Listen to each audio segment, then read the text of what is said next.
There was no warning. Just the screech of tires on wet asphalt and the sickening crunch of metal meeting metal.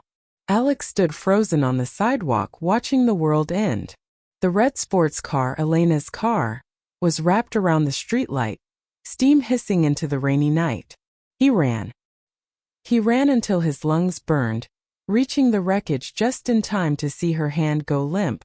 "No, no, no!" he screamed, the sound tearing from his throat. The rain mingled with the tears on his face. He fumbled in his pocket, his fingers slick with rain and blood, pulling out the silver pocket watch. It felt heavy, vibrating with a dark energy.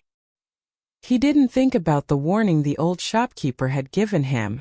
He didn't care about the cost. He just wanted her back. His thumb hovered over the crown of the watch. "Come back," he whispered. He pressed the button. The world fractured. The rain stopped in midair and began to fly upwards.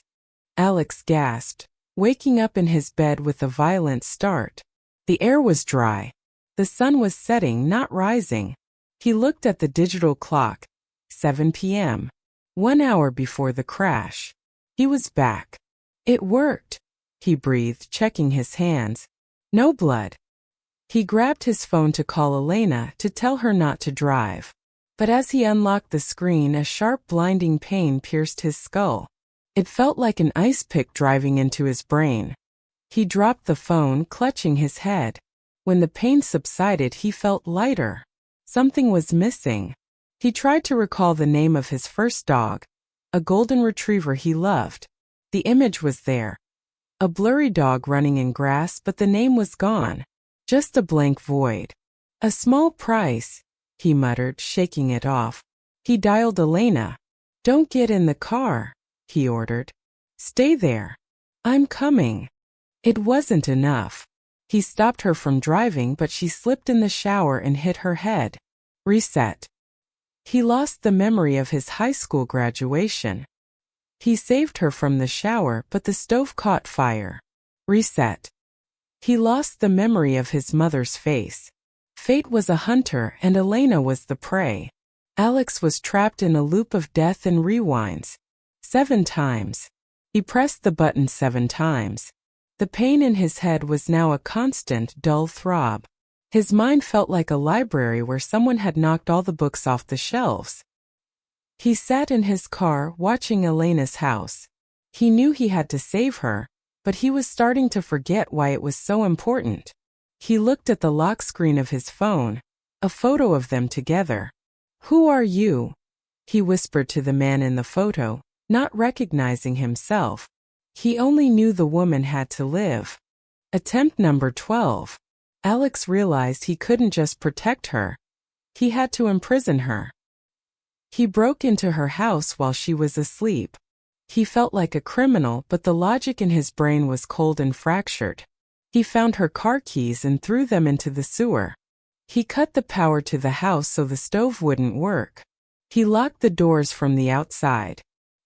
He sat on the porch, holding the watch, waiting for the hour to pass. The pain in his head was gone, replaced by a terrifying numbness. He tried to think of his favorite color. Nothing. He tried to remember his last birthday. Nothing. He looked at his hand holding the watch. He knew this object saved lives, but he couldn't remember where he got it. He just sat there, a hollow shell of a man guarding a stranger's house. The hour passed. The death didn't happen. The timeline solidified. The front door rattled, then opened. Elena stormed out, furious. "Alex! Why is the power out? Why are the doors locked?" She saw him sitting on the steps, soaked in rain. Her anger instantly melted into concern. She rushed to him. "Alex? Are you okay? You're shaking." She wrapped her arms around him, burying her face in his neck. "You scared me," she sobbed. Alex stood there, stiff as a board. He felt the warmth of her body, the smell of her perfume. These things should have triggered a flood of love, of relief. But there was nothing. No spark. No recognition. He looked down at the woman clinging to him. He knew her name was Elena. The note in his pocket said so. But he didn't know who she was to him. Alex. Elena pulled back, looking into his eyes. She searched for the man she was going to marry, the man who looked at her with adoration. She found a wall. "Why are you looking at me like that?" she asked, her voice trembling. Alex pocketed the watch. He felt a profound sense of loss, though he didn't know what he had lost. He saved the girl. That was the mission. Mission accomplished. "I think," Alex started, his voice rough, foreign to his own ears. "I think I need to go home." "You are home," Elena whispered, grabbing his hand. Alex gently pulled his hand away. "No," he said simply. "I don't think I am." He turned and walked away down the wet street, leaving the woman he loved, the woman he sacrificed his very soul to save, crying on the porch. He was a hero with no memory of his heroism, walking into a future as blank as his past.